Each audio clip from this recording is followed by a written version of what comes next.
Your Excellency, Mr. Emmerson Mnangagwa, President of the Republic of Zimbabwe, Chair of the Southern African Development Community, Your Excellencies, former heads of state, members of the Committee of Facilitators, Your Excellency, the Secretary General of the East African Community, Your Excellency, the Executive Secretary of the Southern African Development Community, Your Excellencies, Ministers, ladies and gentlemen.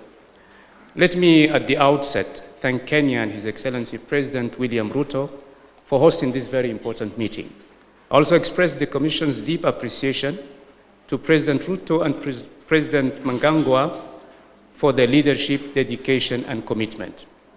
It is indeed a great source of satisfaction that our leaders devote time and energy to try and resolve crises on the continent. I can only praise their efforts and pay tribute to you all for this genuine engagement. Your Excellencies, Eastern DRC has been decades a theater of mayhem and suffering. Population in Eastern DRC has been submitted to endless displacement, killing, and chronic insecurity for more than 3 decades. Over the past few months, there's a glimmer of hope shaping up, and giving all of us reasons to believe that this time around, peace could be reached among all stakeholders.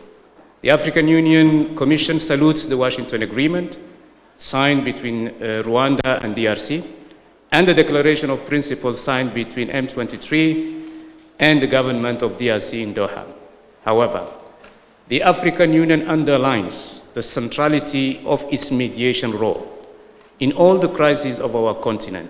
Now, it is paramount to capitalize on any breakthrough or progress that can bring peace and stability to our member countries. However, there is a need for better coordination and more coherence if we are to succeed in the implementation process of those agreements. Besides, the Commission urges all stakeholders to tackle the root causes of the problem in a holistic manner. Agreements can be meaningful and can be game changers if and only if they are implemented on the ground. It takes courage and wisdom to seek compromise when tough decisions are needed, and I'm convinced that our leaders in the region can make it happen. The African Union Commission and the Peace and Security Council and the African Union Mediator are fully committed to accompany the process.